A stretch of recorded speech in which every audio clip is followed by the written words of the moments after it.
They walked into my husband's funeral like they still belonged there. The woman who left him 25 years ago, and the young man she dragged along, claiming to be his son. They stared me down in front of everyone and demanded the ranch and every dollar in the estate.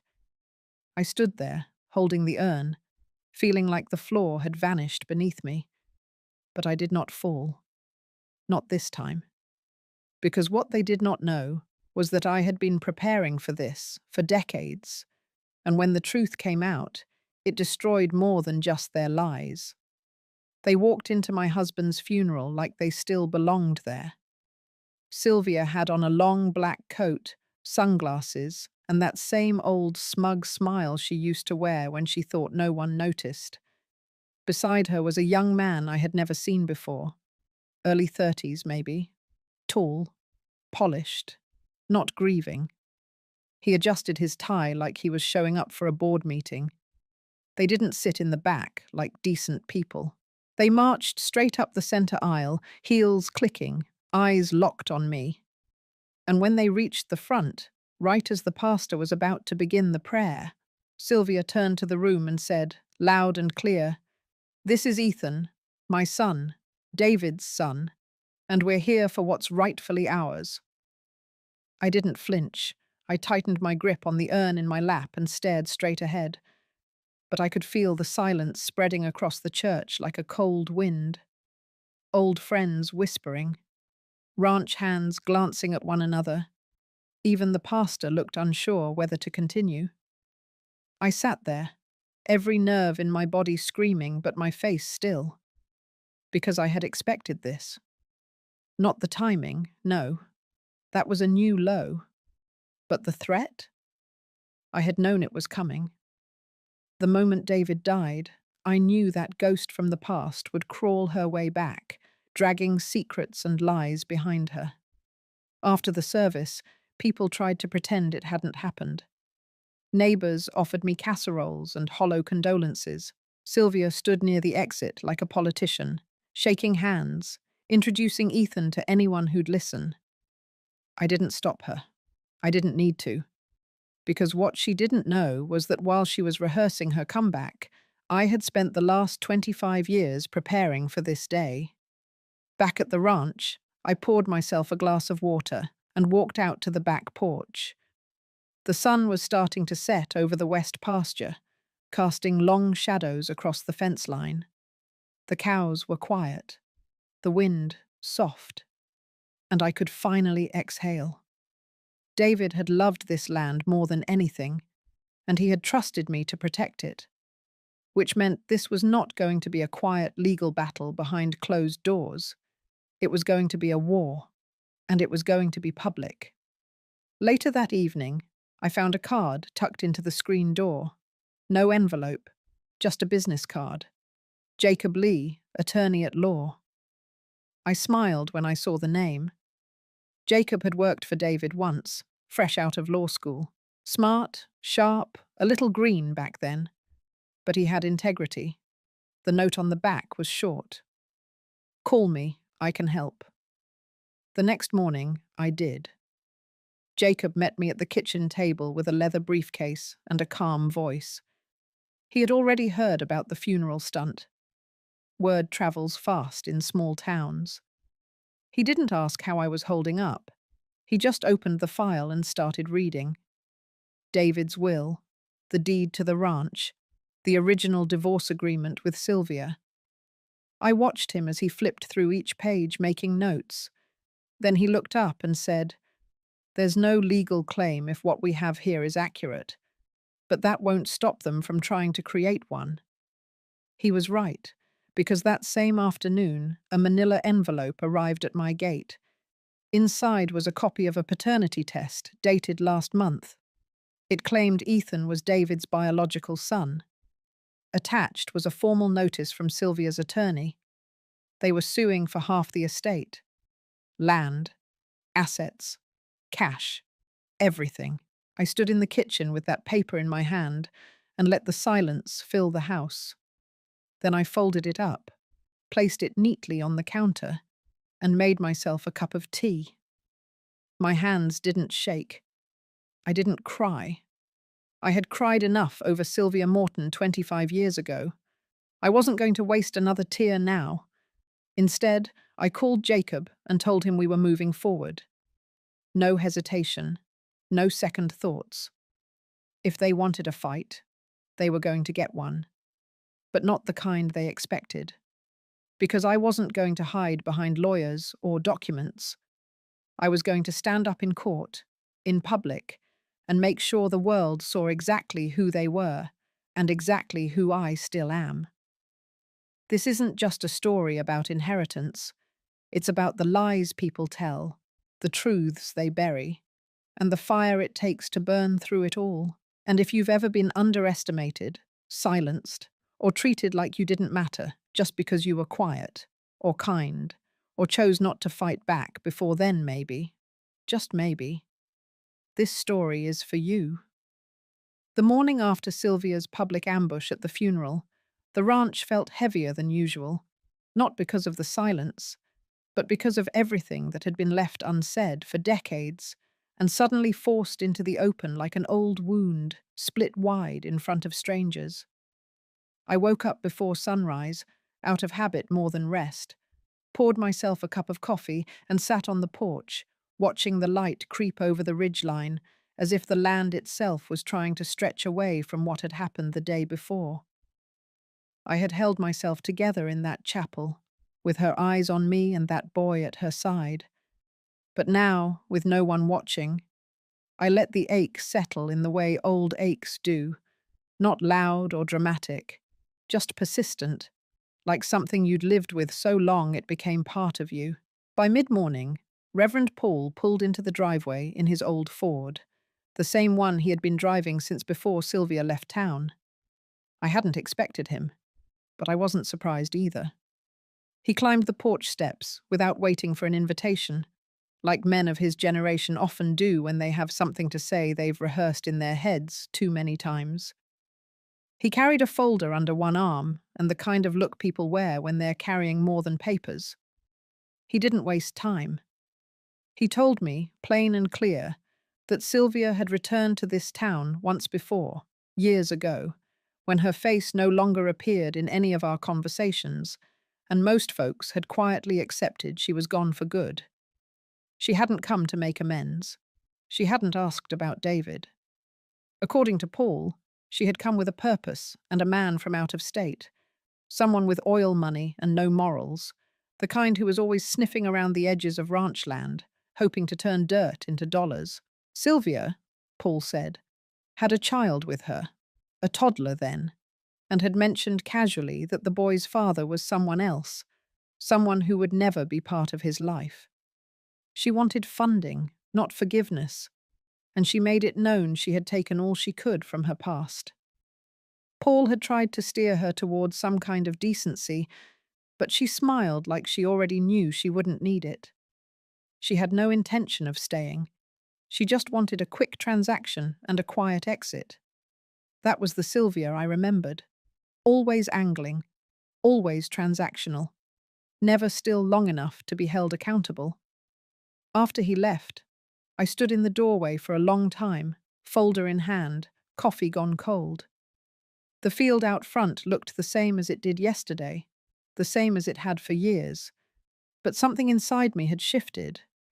The past wasn't just haunting me, it was circling, and I was done pretending it didn't matter. I called Jacob just after lunch. I told him I needed every document David had locked away, every deed, every trust, every revision to the will. I wanted to hold the bones of this fight in my own hands. I didn't want a filtered version. I didn't want interpretation. I wanted proof. That night, I pulled the gun safe away from the pantry wall and opened the hidden compartment David had built himself, a detail he once said would keep things safe from fire, theft, and family. Inside were two boxes.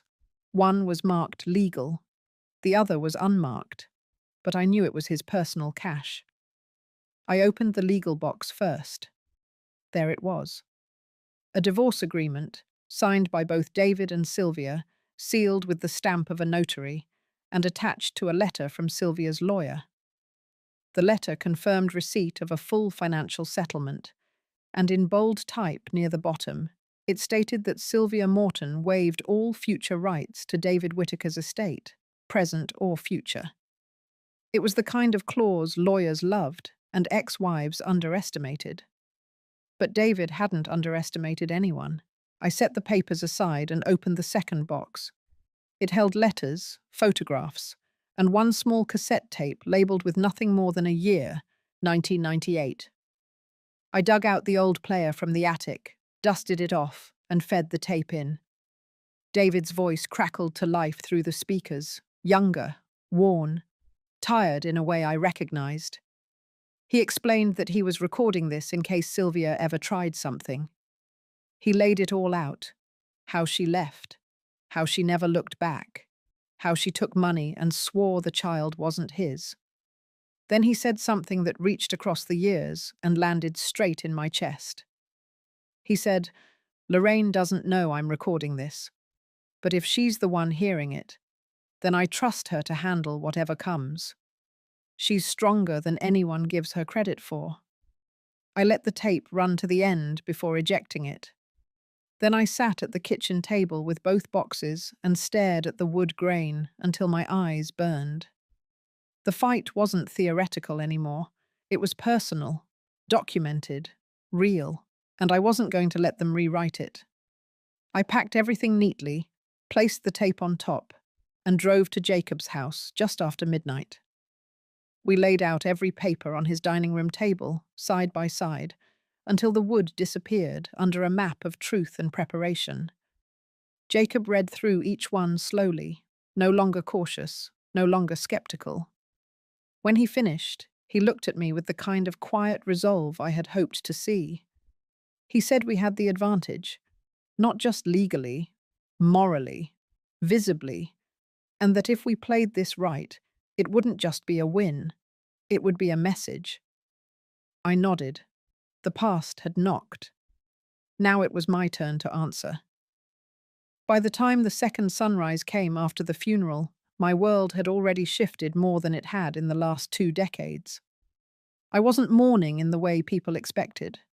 I wasn't wearing all black, clutching tissues, or sitting in silence waiting for casseroles and polite phone calls. I was busy, focused, sharp in a way I hadn't felt since the year we almost lost the ranch to the drought and had to decide whether to sell off the breeding stock or refinance the grain contracts. Back then, David and I stood side by side and held the line together. Now I was standing alone, but the line was still mine to hold. I had just finished reviewing Jacob's draft affidavit when I heard tires on gravel outside. I wasn't expecting anyone, and I wasn't in the mood for neighborly check-ins or social niceties. But when I saw the familiar burgundy truck coming down the drive, I paused. It had been a while since I'd seen that particular hood ornament. Martha Alvarez didn't believe in calling ahead. Never had. She said if you had to ask permission to speak the truth, it wasn't truth worth speaking. She parked, climbed down slow and deliberate, and stepped up onto my porch like it was still hers too. She had been here for every major storm, literal and otherwise, and she always showed up when the sky started to shift. I opened the screen door, and she nodded once, then walked straight into my kitchen like she had every right. She set a grocery bag on the counter. Inside were 2 mason jars of her pickled okra and a loaf of rye bread wrapped in wax paper. She said nothing at first, just took 2 mugs down from my cabinet, filled them with hot water from the kettle already on, and dropped in the peppermint tea bags from her purse. Then she looked me in the eye and asked if the war had officially started yet. Not in question form, just a flat statement waiting for confirmation. I nodded. She sat. We drank in silence for a few minutes, the kind of silence that didn't need filling. Then Martha began to speak, not with pity or softness, but with that firm tone she reserved for decisions that couldn't be walked back. She reminded me of the time she had faced her own storm, when her late husband's brother had tried to contest the land deed after her husband passed, claiming that Martha wasn't fit to run their farm alone. That was 15 years ago, and the scars were still visible, not on her face, but in the way she walked with purpose ever since. She said the moment they see you hesitate, they move in faster. The moment you give them even an inch of room to speak over you, they decide they own the whole story. Martha had faced courtrooms, paperwork, threats from men who thought themselves smarter, and a bank manager who once called her emotional in front of the board. She didn't flinch then, and she wasn't flinching now as she reminded me that I had already been through worse. And what stood ahead was just one more test of the spine I'd built over 72 years. I told her about the tape, about David's voice, about the documents in the hidden safe, and how Sylvia had clearly planned this scheme long before David passed. Martha listened without interruption. She didn't gasp. She didn't dramatize. She just absorbed the information and filed it under whatever silent category she kept, for women who had been underestimated too long. Then she said it again, with the calm certainty of someone who had earned her authority. You do not retreat. Not now. Not ever. The thing about Martha was that she didn't give advice. She gave orders, dressed up as observations, and somehow that was exactly what I needed. I didn't want sympathy. I wanted steel. I wanted someone to look me in the face and tell me I wasn't crazy for feeling like this was not just a personal betrayal, but a calculated campaign against everything I had helped build with my husband. Before she left, Martha walked with me along the north fence line. We hadn't walked that stretch together since before the pandemic, but she remembered where every loose wire had been, every gate that stuck, every post that leaned just slightly from the last windstorm.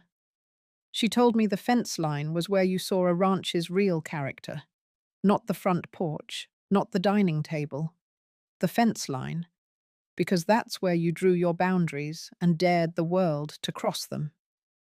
She looked out over the field, the golden sway of prairie grass brushing against her boots, and said that Sylvia would come harder next, that the lawsuit was only her opening shot, that the media coverage and social pressure would follow, and that I had two choices, either fortify now or get washed away later. There was no middle ground left. When Martha left, I stood at that fence line long after her truck had disappeared down the gravel. I thought about the woman I used to be, the one who kept quiet at family dinners, the one who let David handle the paperwork, the business meetings, the lawyers, the one who loved the ranch, but never put her name on the deeds until he insisted. I wasn't her anymore.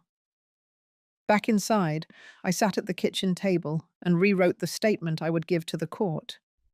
I removed every soft word, every apology, every phrase that tried to make anyone else comfortable. I rewrote it as a woman who had lived 72 years and had no patience left for performance. I wrote it plainly, strongly in my voice. Then I sent it to Jacob without asking for edits. Later that evening, as I fed the barn cats and checked the porch lights, I noticed the shadows had shifted. The sky had gone pink behind the ridge, and the wind had picked up just enough to rattle the chimes David hung last fall. Something about that sound, faint and metallic, reminded me that a storm was coming. But for the first time in a long while, I wasn't afraid of the noise. I stepped inside, locked the door behind me, and laid out my boots for the next morning. Because the truth was, the fight wasn't just coming. I was already in it, and I had no intention of backing down. 2 days after Martha left the ranch, I drove into town just before noon, not to visit anyone or run errands, but to walk through the courthouse doors with my head held high and a thick manila envelope tucked under my arm. The decision had been made. We were not going to play defense anymore. Sylvia had made her move in public. Now it was my turn. The courthouse in our town wasn't large, just 3 floors, a long hallway with creaky floors, and staff who had been there longer than most of the politicians they served. Jacob was already waiting in the lobby, seated on the wooden bench under the dusty oil painting of the original county seal. He stood when he saw me, nodded once, and opened the door to the clerk's office without waiting for pleasantries. We filed the motion to challenge the paternity document submitted by Sylvia's attorney.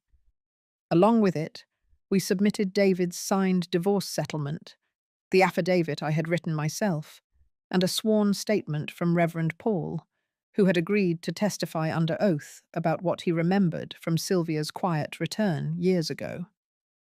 Jacob had bundled it all together, page by page, with enough clarity and weight to make it stick. I didn't ask what would happen next. I didn't need to. On the way out, Jacob told me he had spoken to someone in the probate office.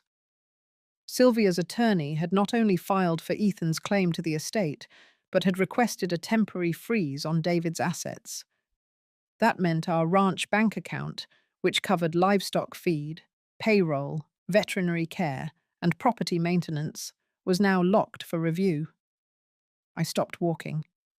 My boots hit the marble floor and stayed there.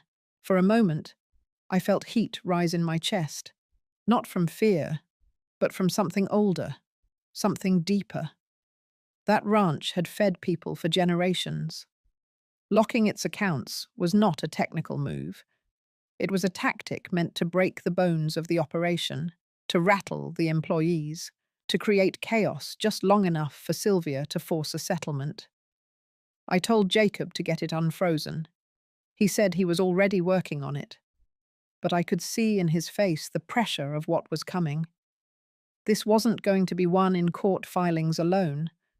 Sylvia wasn't just using law. She was using perception. The town was talking. I could feel it every time I stepped into the feed store or drove past the diner. Eyes lingered a little longer. Some looked away entirely. So that evening, back at the ranch, I sat down at David's old desk in the study and pulled out a yellow legal pad. I wrote for hours. I wrote without filtering or second-guessing. I wrote the truth.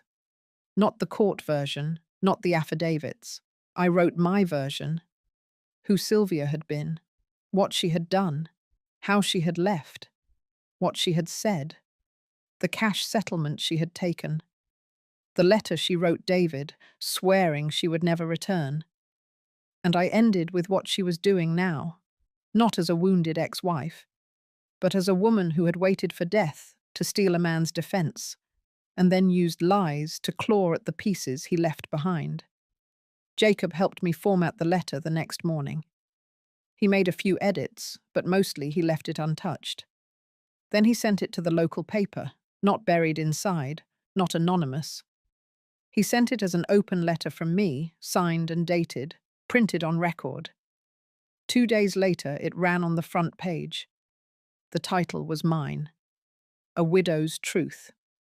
By noon, I had 3 phone calls, one from the sheriff, asking if I needed security, one from the local radio station requesting an interview, and one from Sylvia's attorney, calling Jacob to accuse us of character assassination. Jacob's reply was short. Truth is not defamation. It was the first time I heard steel in his voice.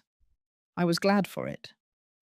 The freeze on the ranch account was lifted the next afternoon. No apology from the probate judge. Just a signed order. But it was enough. Feed could be bought. Paychecks could be written. And the men who had worked our land for decades no longer had to guess whether they would be paid by Friday. I knew this wasn't the end of it. It was barely the beginning. But it was our first strike. Public. Precise. Unapologetic. 3 days later, I saw Sylvia for the first time since the funeral. She was leaving the post office as I pulled up. She wore a tailored coat and high boots, as if she was still walking the streets of another city, not the town she once abandoned. Her eyes met mine for only a second before she turned away and stepped into her car, but that second was enough. I saw it. That small flicker of hesitation. She knew we weren't backing down.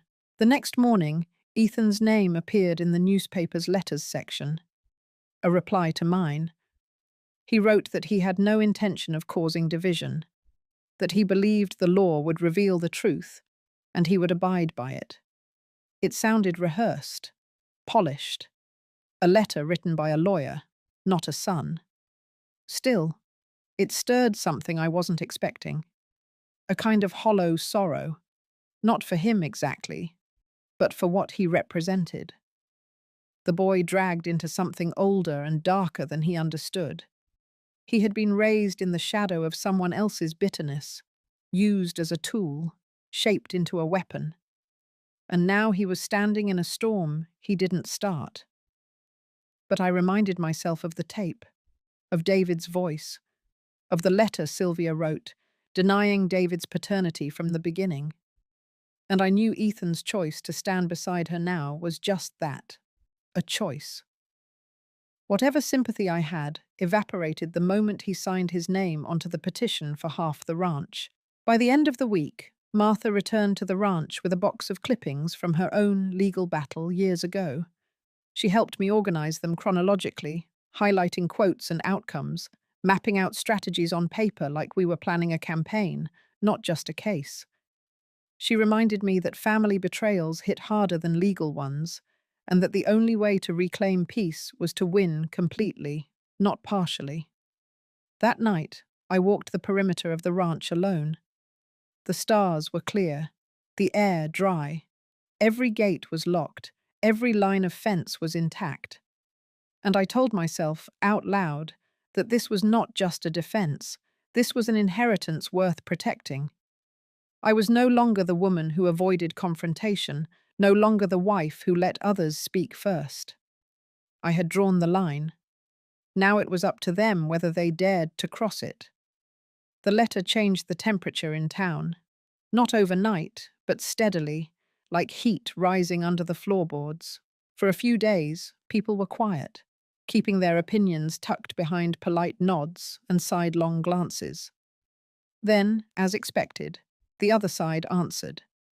It began with an interview. The local news station in the next county over aired a primetime segment titled Legacy in Dispute. Sylvia sat in a high-backed chair at the edge of a tastefully decorated room, her hands folded in her lap, her voice calm, composed, almost soft.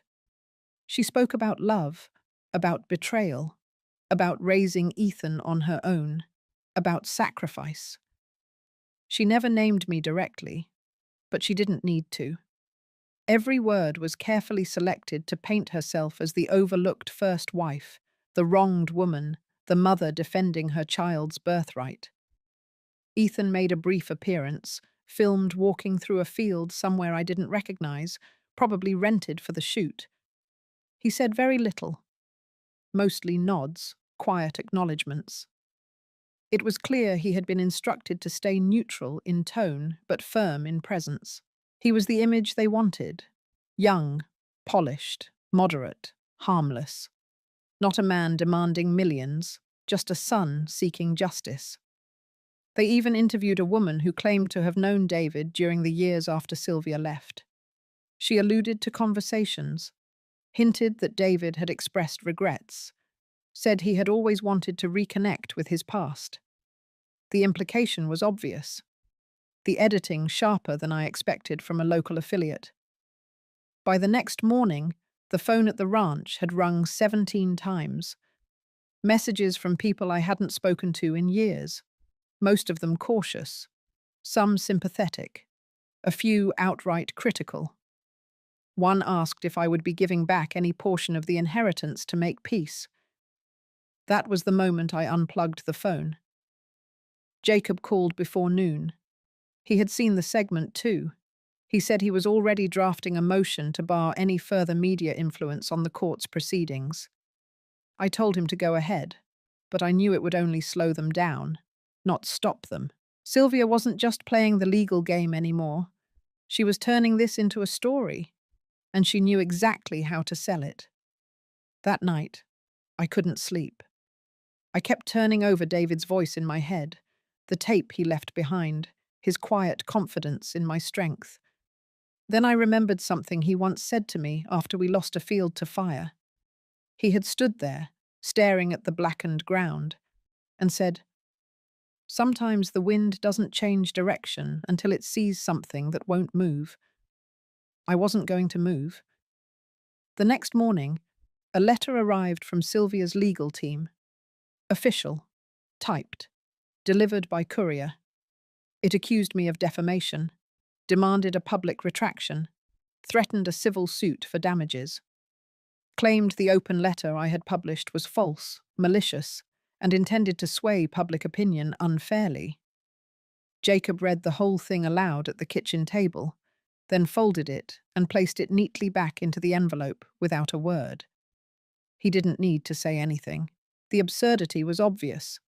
What wasn't absurd was the second letter tucked in the same delivery, a petition to reopen the probate hearing entirely. They wanted a new judge, cited media interference, claimed the current judge had been influenced by public narratives and couldn't remain impartial. This was no longer just a fight over inheritance. This was strategy, delay, disrupt, exhaust. Jacob spent the next 2 days filing responses. We met with the probate clerk, provided our own documentation proving the facts in the open letter. We requested the inclusion of David's taped statement in the case file, supported by a notarized transcript.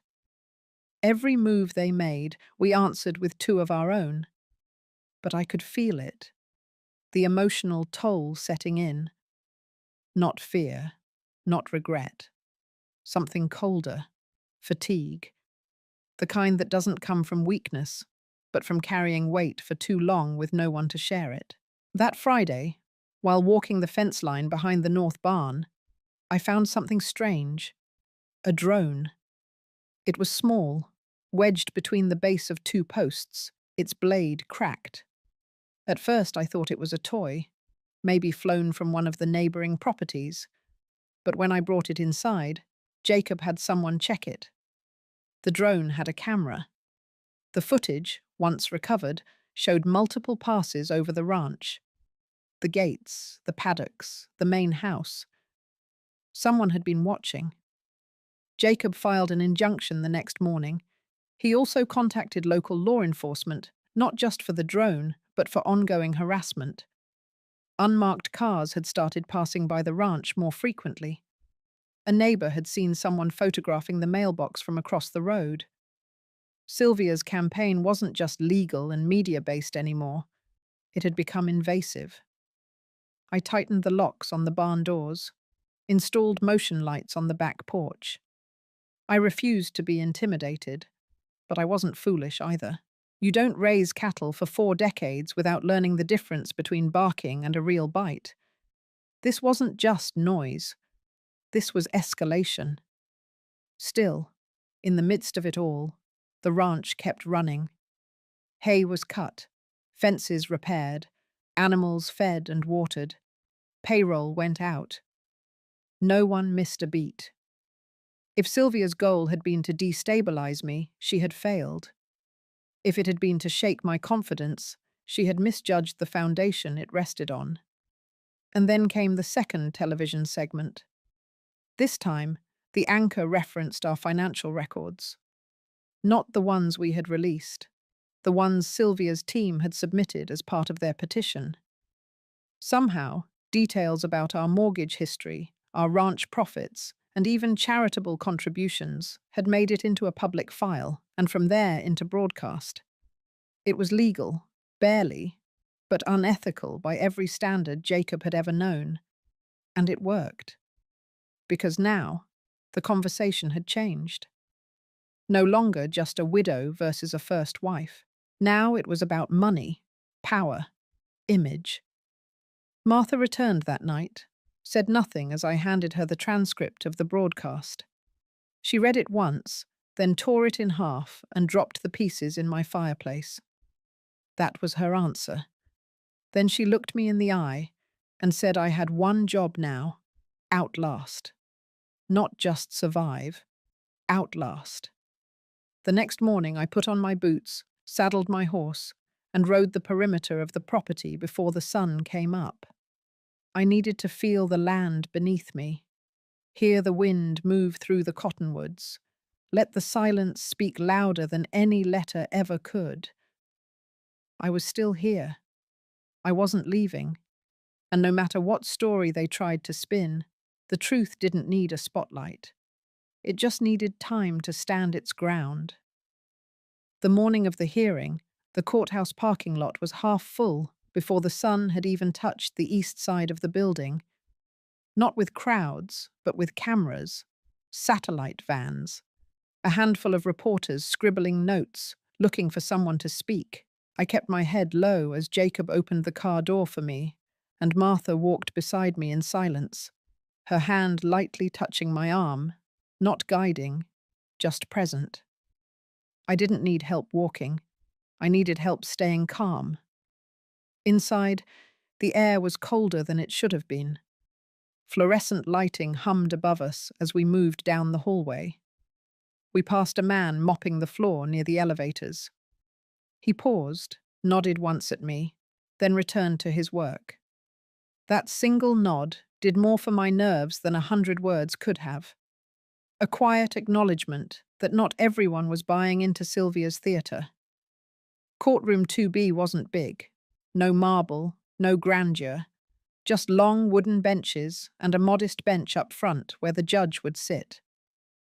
I took my seat behind Jacob, next to Martha, her coat folded neatly over her lap. Across from us, Sylvia sat flanked by her lawyers, Ethan beside her, freshly pressed shirt, hair parted with precision, no emotion in his face. Just readiness. The judge entered promptly at 9. No theatrics, no robe flourishes. He adjusted his glasses, glanced at the file in front of him, and spoke without raising his voice. This wasn't television. This was real. Jacob opened with facts, calm, measured. He laid out the probate timeline, the details of David's will, the distribution of assets, and the notarized video statement David had recorded. He didn't appeal to emotion, he didn't speculate. He presented signatures, dates, bank transfers, letters from David's accountant. Then he submitted 2 sealed envelopes. The judge nodded, motioned for them to be logged as evidence. Sylvia's lawyer objected immediately, claimed the video should be inadmissible, citing potential coercion and mental incapacity. Claimed the sealed documents were an attempt to manipulate the court. The judge allowed the objection to be noted, but not sustained. He said he would review everything personally before issuing any ruling. Then came Sylvia's turn. Her lawyer stood and addressed the court with theatrical pacing. He framed Sylvia's absence from David's life as circumstantial, claimed her departure years ago had been misunderstood, spoke about struggle, about redemption, about a woman who had suffered in silence and now only sought fairness. He painted me as a gatekeeper of fortune, clinging to power that rightfully belonged to others. Ethan remained seated throughout. His expression never shifted. His hands never moved. But his eyes flicked toward mine once. Brief, almost unsure. Then back to the table. Their teams submitted affidavits from people who allegedly knew David in the early years. None of them present in court. None of them cross-examined. Just paper. Typed words. Stories. No hard proof. But the presentation was slick. The strategy clear. Flood the room with suggestion. Make it feel like truth through repetition. Then the twist came. Sylvia's lawyer produced a recent DNA test, allegedly proving Ethan's paternity beyond dispute. It had been rushed through a private lab. The results printed and highlighted in yellow. Jacob stood instantly. Objected on the grounds of chain of custody and lab credibility. He requested a forensic review.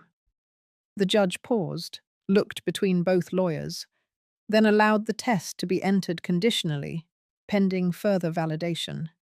It was a blow, but not fatal. Jacob leaned over to me and whispered, "Let them play every card now. We hold the last one." When court recessed for lunch, I stayed in the hallway, didn't eat, just sat on a bench and listened to the muffled footsteps of passers-by. Sylvia walked past once, slow, her eyes fixed ahead. Ethan trailed a few steps behind her. Neither acknowledged me. After lunch, the judge reconvened and addressed the media presence directly. Cameras were barred, reporters instructed to remain outside the chamber. Then he turned his attention to the sealed envelopes Jacob had submitted earlier. Jacob rose and asked permission to read from the enclosed documents. The judge approved. He read aloud a letter from David, dated 8 months before his death. In it, David explicitly stated his awareness of Sylvia's attempt to re-enter his life. He referenced a phone call she made, asking for reconciliation, citing her changed circumstances. He noted that she had inquired about his finances, asked about his health, and made statements that left him uneasy. He ended the letter with a clear declaration that no part of his estate was to be considered accessible to Sylvia or any child not legally acknowledged before the date of the letter.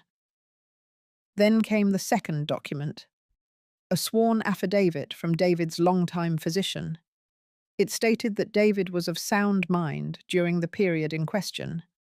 It also included notes from a routine checkup just 2 weeks before he recorded the video statement.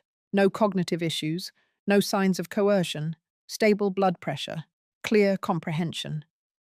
The statement closed with a line that struck like thunder in that quiet room. In my professional opinion, David Templeton was fully capable of understanding the legal and emotional weight of every document he signed. The courtroom fell still.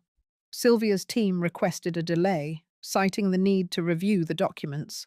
The judge refused. He stated that both sides had been given ample time. He scheduled a ruling for the following week. Court adjourned. Outside, the air felt different, not lighter, not victorious, just clearer. The fog of uncertainty had thinned. We hadn't won yet, but the ground had shifted. On the ride home, Martha remained silent, her hands clasped in her lap. I looked out the window, past the passing trees and fences, and thought about David, about how he must have known this day would come, about how he'd tried to protect me, not with drama, but with documentation, with foresight, with trust. Back at the ranch, I changed into work clothes and walked the field alone. The wind moved slow, steady. I let it pass through me without resistance. Not because I was tired, but because I was ready. Let them come again. Let them scream louder. My answers wouldn't come in interviews or on stages. They would come, like David's did, in writing, in truth. And in the silence that followed once the storm ran out of thunder. The next morning, the ranch was quieter than usual. Even the wind seemed to hold its breath. I woke before the sun, sat with a cup of black coffee, and stared out across the frost-tipped fields. The hearing had cracked something open, not just in the courtroom, but in me. I could feel it in the stillness of the house, in the way Jacob had stood a little straighter when we left the courthouse, and in the way Martha had looked at me across the dinner table without saying a word. We all knew we were past the point of retreat. At 9 sharp, Jacob arrived with a thick leather binder under his arm. He wasn't in a suit this time, just jeans and a wool coat. Still, the weight of the day was with him. We met in the study, where David used to read the paper by the fire. Martha brought tea, then left the room without a word. She knew this wasn't a conversation for too many ears. Jacob opened the binder and began sorting documents across the coffee table, each page neatly tabbed, each section labelled in bold. There was a clarity in his movements, like someone who had been waiting for the right moment to strike. I sat across from him and waited. No rush, no pleasantries. He looked up, nodded once, and began. He started with what he called the firewall, a breakdown of the estate assets that had been transferred legally and irrevocably into trusts before David passed. The ranch, the machinery, the investments, all protected by clauses David had insisted on during his final months. Jacob had worked with a specialist to ensure that even a skilled legal team like Sylvia's would struggle to touch those without creating a very public scandal. Next came the trap. Jacob opened a new folder and handed me a copy of an email. It was between Sylvia and a man named Franklin Bauer. At first glance, it looked benign, a discussion about a potential estate claim. But Jacob had traced the man's address. He wasn't a lawyer. He wasn't even based in the country. He was a fixer, a man tied to offshore accounts and under-the-table arrangements. According to Jacob, Sylvia had contacted him 2 months before David died, asking about ways to freeze assets and stall probate using anonymous filings. The digital trail was incomplete, but it was enough. Enough for what? I asked. Jacob leaned forward, lowered his voice, and told me the plan. We weren't going to fight this in the courtroom anymore. We were going to fight it in public, quietly, deliberately, legally, but publicly. We would leak just enough of the truth to make Sylvia's story fall apart under its own weight.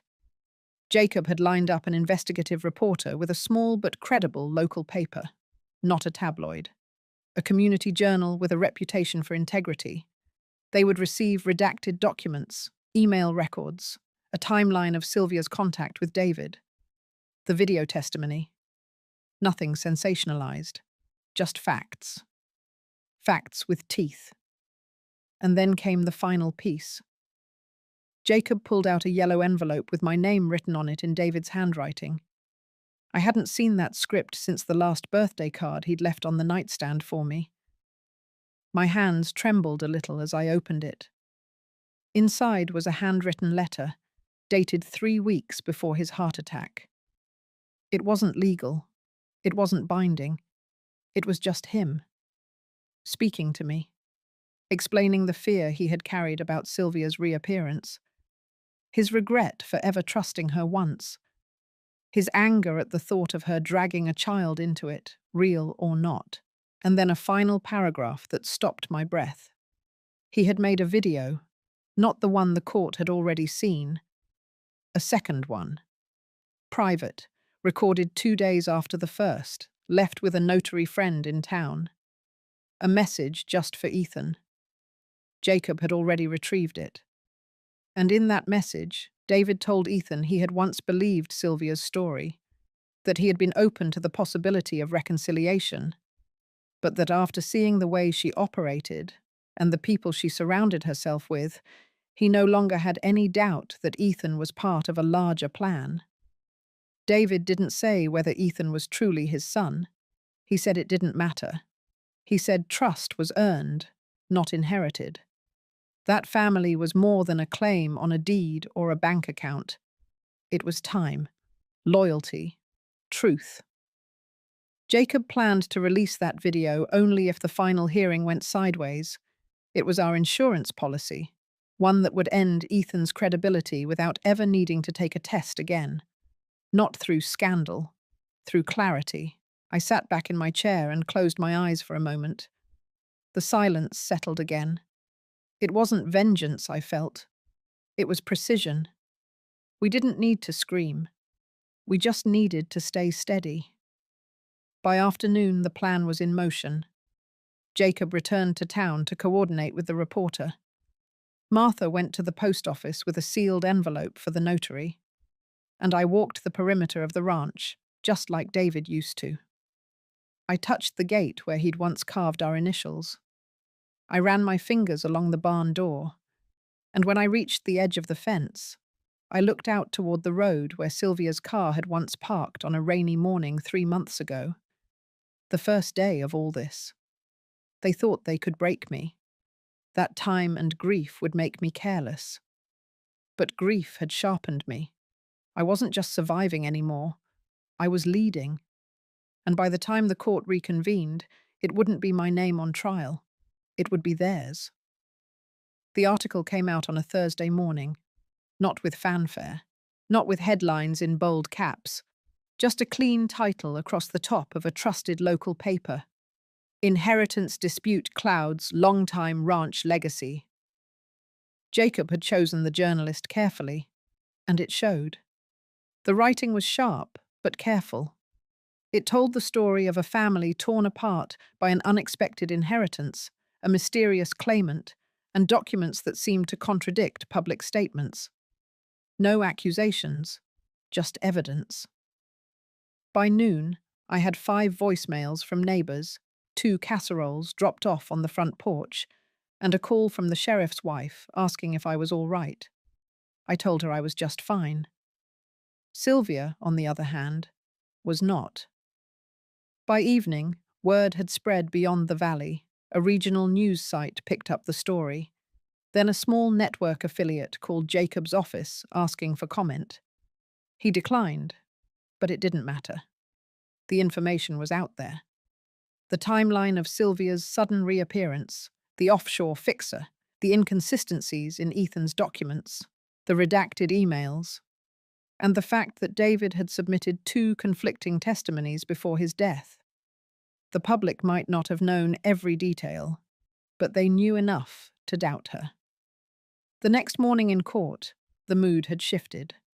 Judge Wexler entered with less patience than before. Her eyes skimmed the room like a hawk looking for its prey. I sat with Jacob on one side. Sylvia and Ethan sat across the aisle. Sylvia looked paler than I remembered, her lips tight and her eyes flicking back and forth between the reporters seated behind us. She knew. Ethan sat still, jaw clenched, fingers tapping rhythmically on his knee. The judge cleared her throat and spoke firmly. The public spectacle had not gone unnoticed. She addressed the court with a warning. The case would continue based on law, not media pressure. But her tone had changed. More clipped, less lenient. Jacob stood and made his final submissions. He laid out the trust structure, the clear legal transfers, the forensic analysis of the supposed signature from David on Ethan's acknowledgement papers. And then, with careful precision, he played the second video. The courtroom went still as David's face flickered onto the screen. The lighting was dimmer than the first, his voice softer, but his words were deliberate. He looked straight into the camera and spoke directly to Ethan. He said he wanted to believe, that he had opened his heart at first. But over time, too many pieces hadn't added up.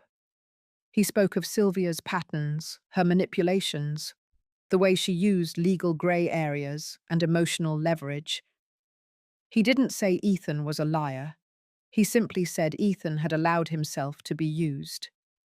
He ended with a line I'll never forget. "You may carry my blood, but you do not carry my name." The room sat in stunned silence. When the video ended, Judge Wexler asked if there was anything further. Sylvia's attorney stood, but she waved him down. Her mouth twitched, and for the first time, I saw the performance falter. Her voice shook when she spoke.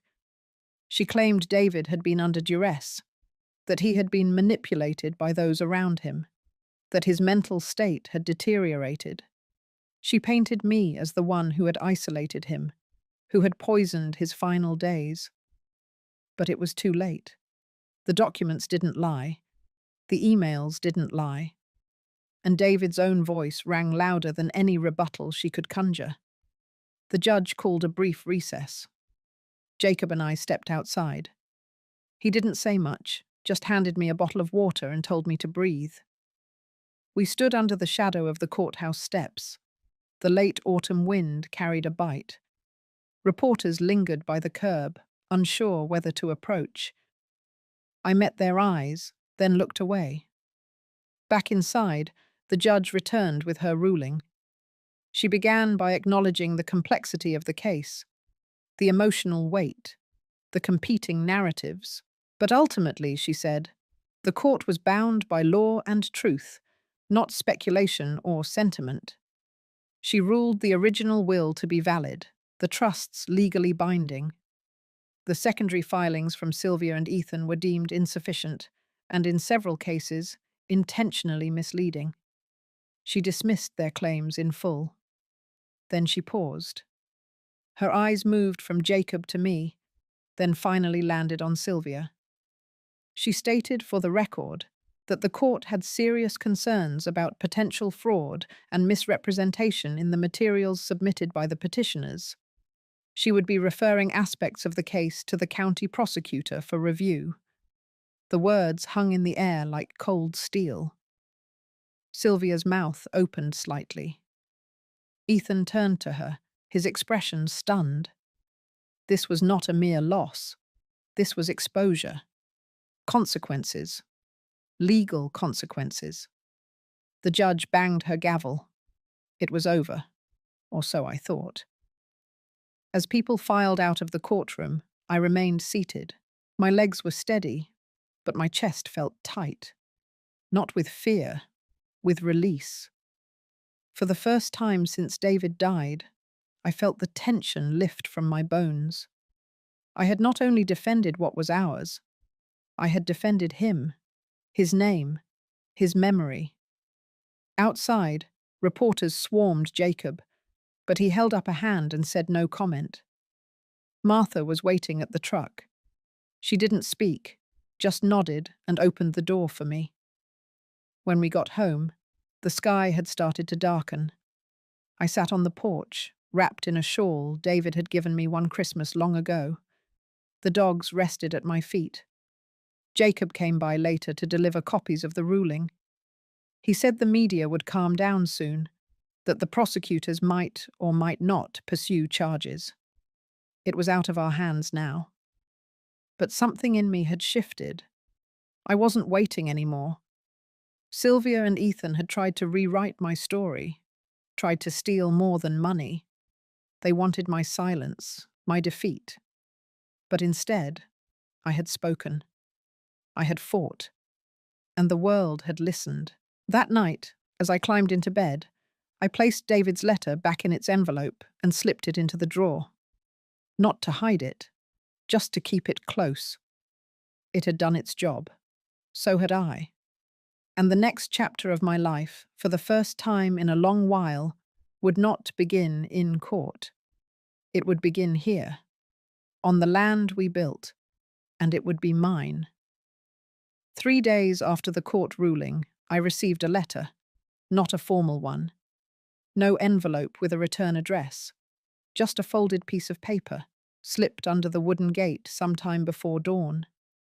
The handwriting was unmistakable, sharp, slanted, and impatient. Sylvia. She wanted to talk. For a moment, I considered tearing it up and throwing it in the fireplace. But something in me knew this moment had been coming. It wasn't finished. Not until I looked her in the eyes and saw if there was anything left behind those lashes but calculation. I didn't call Jacob. I didn't tell Martha. I simply walked down to the old greenhouse at the back of the property, where the wind didn't cut so sharply. I unlocked the door and waited. She arrived right before sunset. No makeup. A tan trench coat, wrinkled and too thin for the weather. Her steps were hesitant, but not fragile. She pushed the door open like she still owned space, like time hadn't carved the distance between us. We stood facing each other, the cold air heavy around us. The silence was brittle. She was the first to speak. "You always did like drama," she said. "A whole courtroom performance just to prove you won." I didn't respond. I waited. She scoffed, eyes scanning the cracked concrete floor and dusty glass panes overhead. "I came back because I thought we could make peace," she said. "You think I wanted any of this? The money? The land? I only wanted to be seen?" I took a step closer, steady. "You forged a signature. You submitted false documents. You sent your son to lie under oath. Her mouth tightened. You made yourself invisible. Not me. She looked up at me then, really looked. And there it was, not remorse, not shame, but rage cloaked in injury. Like the villain in her story was always someone else, never her. You think I had it easy, she said. You married him. You got the house, the respect, the name. I was pushed out from the moment I was born. He never let me in. He gave you everything he could, I said. But you never came back without a price tag. She took a shaky breath. Her voice lowered. I was drowning, and no one threw a rope. Not him, not you. So yes, I reached for what I could. That ranch should have been mine. You think raising Ethan alone was easy while you played wife of the year. I kept my eyes on her. You abandoned that boy, and then you came back only to use him. She flinched, just slightly. Then her voice sharpened. You think you're clean in all this, but you were always waiting, watching, keeping score. I don't keep score, I said. I bury the dead and protect the living. That's what David taught me. She looked away. I never got to say goodbye to him, she whispered. You shut me out. You did that yourself, I replied. Years ago. With every lie, every deal behind his back, every time you called only when you needed something. Silence again. She looked smaller now, not in stature but in presence, like the structure that had held her upright all this time had quietly collapsed. Her shoulders dropped, her breath uneven. So, what happens now? She said, her voice low. I paused. Then I spoke slowly. You leave this land. You leave my name. You leave this story behind. She blinked, lips parting slightly. And if I don't, she said. I stepped forward, gaze steady. Then I'll finish what I started. And this time, it won't end in court. It will end in silence. You will simply disappear, Sylvia. From this town, from this family, from history. Her expression faltered. For the first time, she looked afraid. Not of me, but of the emptiness that came with irrelevance, of being forgotten. I turned and walked to the greenhouse door. Before I opened it, I said one last thing. He never stopped loving you, you know, but he stopped trusting you, and you gave him no reason to change his mind. Then I stepped out into the wind and left her standing alone. That night, I didn't sleep, not because of fear, not even adrenaline, but something else. A strange calm mixed with a hollow ache, the kind that comes when the storm has passed, but the debris still litters the ground. Martha brewed tea at dawn. She didn't ask anything, just handed me the mug and sat beside me on the porch. We watched the sun creep up behind the pine ridge, light spilling slow and soft. Later that day, Jacob called. The county prosecutor had opened an investigation into fraud and attempted extortion. Sylvia and Ethan would be summoned for questioning. There would be no need for me to appear again unless it went to trial. I told him thank you. Then I hung up and sat still. I knew I should feel triumphant, and part of me did. But there was also a quiet sorrow curled up in the corners of my chest, the kind that didn't ask to be healed, just witnessed. It was the cost of truth, of choosing to speak when silence would have been easier. Sylvia had been a part of my life for so long, even as a threat, even as a shadow. And now she would be gone.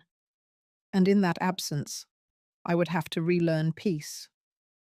I stood and walked to the barn, ran my fingers across David's old workbench.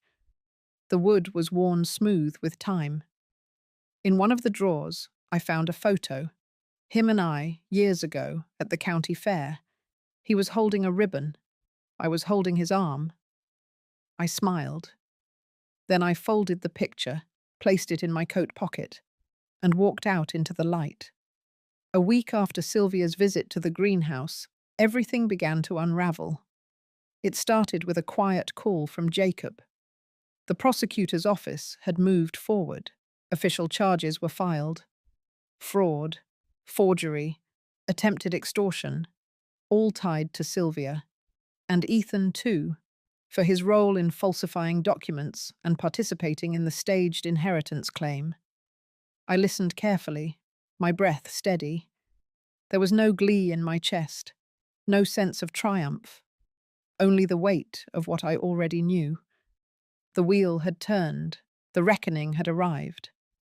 Sylvia was arrested that evening, not with drama, but with the kind of silence that screams. She was taken from a rental apartment on the edge of town. No one had seen her much since the court loss. Ethan was already gone. Rumor said he'd left for Arizona, trying to stay ahead of whatever storm was coming. But storms follow their architects. By morning, the local paper ran the story, not on the front page, but in the legal section. The name Whitaker still carried weight, even after all these years. My name, and David's. I sat with the article in my lap, eyes tracing each printed line. No photos, just words, charges, consequences, statements. Martha read over my shoulder. She didn't say anything, just placed her hand gently on mine and let it rest there. The days that followed were a blur of movement. Reporters called. Old acquaintances from church whispered in parking lots. Some looked at me with pity, others with admiration, most with confusion, unsure how to reconcile the calm widow on a farm with a family headline like that. But I didn't hide. I kept my routine, fed the animals, walked the trails behind the barn, baked sourdough for the local co-op. Life moved forward, one task at a time, and in that rhythm, I found my breath again. Then came the letters. The first was from Sylvia's attorney, a last attempt at negotiation. She wanted to drop the charges if I would agree to silence. No further lawsuits, no further statements. As if all of this could be folded neatly into some legal napkin and tucked away. I declined. The second letter came from Ethan, handwritten, short, apologetic in a way that felt borrowed, not earned. He said he hadn't known the full extent of what his mother planned, that he thought it would just be a family inheritance dispute, not a felony. He ended the letter with a sentence that stayed with me. I didn't know how much she hated you until it was too late. I folded the paper and placed it in the kitchen drawer. I neither forgave nor pursued him. Some sins don't need revenge, only distance. A few days later, Martha brought news from town. Sylvia had been released on bond. Her arraignment was scheduled for the following month. But she wasn't back in town. She'd vanished again, likely hoping public memory would fade faster than the court calendar. I felt no urgency. Let her run. Let her disappear into silence. But justice, like truth, has its own sense of time. I focused instead on what came next. With Jacob's help, I finalized the trust David and I had started years ago. I added new provisions, not for our children, but for women in this county who'd lost everything, through divorce, betrayal, or silence. A foundation that would bear my name and his, but serve women like the one I had been. I also made a decision about the ranch. It would not be sold, not parceled out. It would remain whole, functional, and alive. A place for healing and growth. I invited 3 local nonprofits to operate programs on the land: job training, trauma recovery, sustainable farming. I wanted this soil to serve life again, not greed. On the final night of the week, I sat alone in David's study. The fire crackled low. The wind outside tapped gently at the windows. I held a photograph in my hands, one of him, smiling in that way he always did when I surprised him with peach cobbler. His eyes twinkled, the lines around them deep and honest. I whispered softly, "It's done now." And I felt it. The final strand break, the last grip of pain loosen. Not because everything had been fixed, but because I had chosen not to carry what wasn't mine anymore. The betrayal, the loss, the years of feeling like a placeholder in someone else's narrative. It was over. Sylvia had built a world on resentment and lies. I had built one on silence and endurance. And now I was building something new, something rooted in dignity. The following morning, I walked the eastern ridge at sunrise. The frost crunched under my boots. The sky bloomed soft pink and gold. I breathed deep. Down the hill, Martha waved from the porch. Jacob's car pulled up moments later. Life, full and persistent, kept arriving. I waved back. Then I turned toward the path and kept walking, each step lighter than the last. The days moved with a different weight now. Not lighter, not heavier, but clearer. As if a fog had finally lifted and I could see the outlines of what had always been there.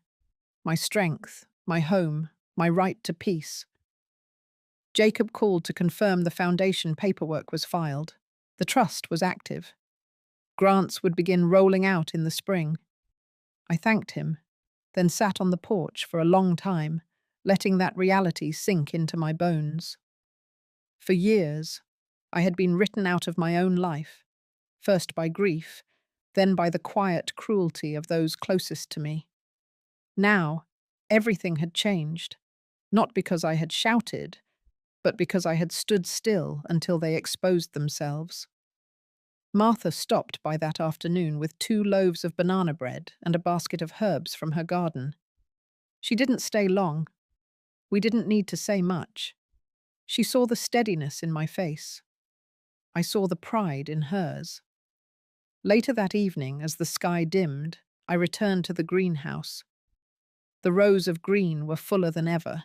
I had added new trays, new soil, and a second light fixture. It no longer looked like a side hobby. It looked like a choice, a declaration, something living I had made with my own hands. Each plant had its rhythm, its stubbornness, its fragility. In a way, they reminded me of women like me, those who endured and broke through. News from town drifted in over the days. Sylvia had skipped her second court date. A bench warrant was issued. No one had seen her since. Ethan's name came up in connection with another investigation in a nearby state. Identity fraud. Tax evasion. I didn't read every detail. Some things I didn't need to know anymore. I was no longer tethered to their choices. Instead, I spent time finishing a letter I had been working on. It was to David. Not because I believed he could read it, but because I needed to say things out loud. Or maybe, on paper. I told him everything that had happened. I told him I wished he had warned me more clearly, but I also told him I understood now.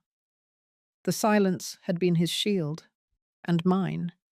But silence had limits. I had found my voice. That same week, I was invited to speak at a small gathering hosted by one of the non-profits the Trust now supported. Women of all ages, sitting in a circle in the back room of the community centre. They didn't know my story in full. They didn't need to. I spoke simply. About loss. About inheritance. Not of money, but of wounds. Of resilience.